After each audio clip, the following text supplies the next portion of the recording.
son Bible pas de café. Voilà, donc je passe aujourd'hui car nous sommes arrivés à Psaume 35. Mais avant, on va parler un tout petit peu de don des discernements des esprits. Et qu'est-ce que c'est le don des discernements des esprits? On va lire. C'est la capacité spirituelle de discerner ce qui anime l'esprit d'une personne, ou discerner ce qui se passe dans le monde spirituel. C'est quelque chose qui est dans l'ordre spirituel, ce n'est pas de l'ordre émotionnel ou intellectuel. Il sert à l'édification de l'Église. Nous avons un texte, 1 Jean chapitre 4, verset 1, et on va l'écouter ensemble. Premier épître de Jean, chapitre 4. Bien-aimés, n'ajoutez pas foi à tout esprit, mais éprouvez les esprits pour savoir s'ils sont de Dieu. Car plusieurs faux prophètes sont venus dans le monde. Reconnaissez à ceci l'Esprit de Dieu. Tout esprit qui confesse Jésus-Christ venu en chair est de Dieu. Et tout esprit qui ne confesse pas Jésus n'est pas de Dieu. C'est celui de l'Antéchrist dont vous avez appris la venue et qui maintenant est déjà dans le monde. Vous, petits enfants, vous êtes de Dieu et vous les avez vaincus parce que celui qui est en vous est plus grand que celui qui est dans le monde.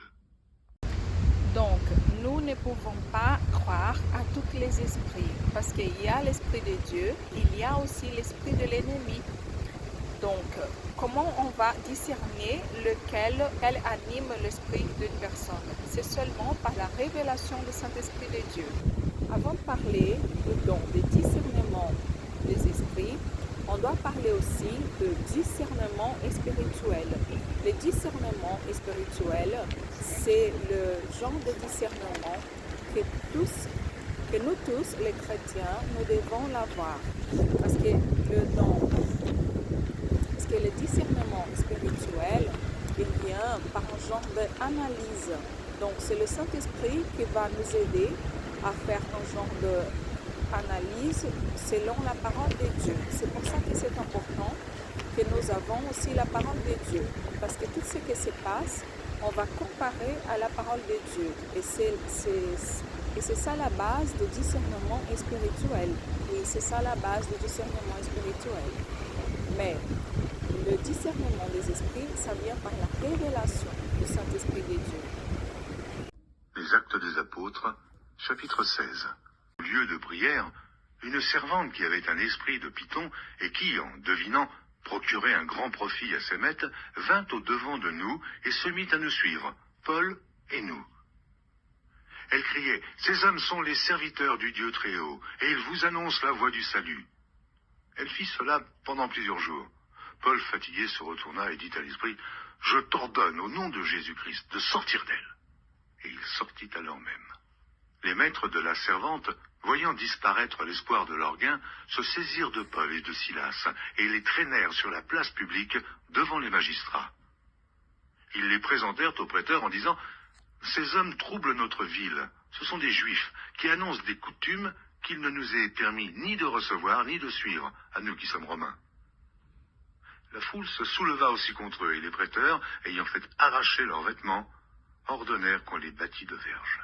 Exemple, lorsqu'on voit Paul sur ces textes des Actes 16, quand il a vu cette jeune fille, elle devinait par un esprit de l'ennemi, ce n'était pas par l'esprit de Dieu qu'elle devinait.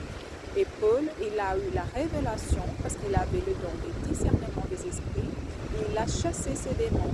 Et pourquoi il a fait ça? Parce que cette fille, elle disait la vérité. Mais les gens qui étaient autour de Paul, ils croyaient à ce que Paul disait. Et après, comme la fille, elle disait la vérité, les gens, ils allaient avoir le risque de penser que l'esprit qui était sur la vie de Paul, c'était le même esprit qui était sur la vie de la fille, de la jeune fille. Et ce n'était pas vrai. Parce que si les gens, ils croyaient que c'était le même esprit, après, la jeune fille allait le convaincre à croire que ce genre de choses, ce sont des bonnes choses. Et c'est un genre de sorcellerie. Elle était un genre de sorcier. voyez?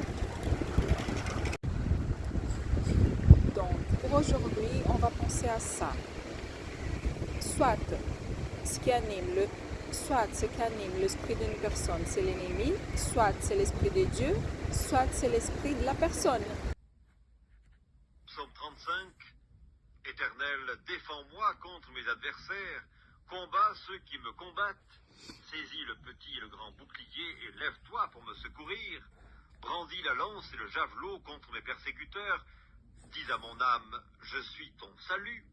Qu'ils soient honteux et confus ceux qui en veulent à ma vie, qu'ils reculent et rougissent ceux qui méditent ma perte, qu'ils soient comme la balle emportée par le vent et que l'ange de l'Éternel les chasse, que leur route soit ténébreuse et glissante et que l'ange de l'Éternel les poursuive. Car sans cause, ils m'ont tendu leur filet sur une fosse, sans cause, ils l'ont creusé pour m'ôter la vie. Que la ruine les atteigne à l'improviste, qu'ils soient pris dans le filet qu'ils ont tendu, qu'ils y tombent et périssent. Et mon âme aura de la joie en l'Éternel, de l'allégresse en son salut. Tous mes os diront, Éternel, qui peut comme toi délivrer le malheureux d'un plus fort que lui, le malheureux et le pauvre de celui qu'il dépouille. De faux témoins se lèvent, ils m'interrogent sur ce que j'ignore, ils me rendent le mal pour le bien.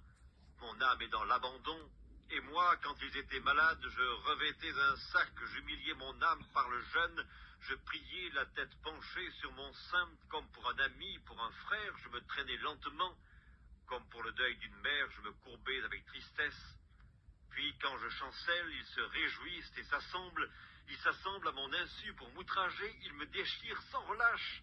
Avec les impies, les parasites moqueurs, ils grincent les dents contre moi. Seigneur, jusque à quand le verras-tu? Protège mon âme contre leurs embûches, ma vie contre les lionceaux. Je te louerai dans la grande assemblée, je te célébrerai au milieu d'un peuple nombreux. Que ceux qui sont à tort, mes ennemis, ne se réjouissent pas de mon sujet, que ceux qui me haïssent sans cause ne m'insultent pas du regard, car ils tiennent un langage qui n'est point celui de la paix, ils méditent la tromperie contre les gens tranquilles du pays. Ils ouvrent contre moi leur bouche, ils disent « Ah ah, nos yeux regardent !» Éternel, tu le vois, ne reste pas en silence. Seigneur, ne t'éloigne pas de moi. Réveille-toi pour me faire justice. Mon Dieu et mon Seigneur, défends ma cause. Juge-moi selon ta justice, Éternel mon Dieu, et qu'ils ne se réjouissent pas de mon sujet. Qu'ils ne disent pas dans leur cœur « Ah, voilà ce que nous voulions !» Qu'ils ne disent pas « Nous l'avons englouti !» Que tous ensemble ils soient honteux et confus, ceux qui se réjouissent de mon malheur, qu'ils revêtent l'ignominie et l'opprobre ceux qui s'élèvent contre moi, qu'ils aient de l'allégresse et de la joie ceux qui prennent plaisir à mon innocence, et que sans cesse ils disent « Exalté soit l'Éternel qui veut la paix de son serviteur !»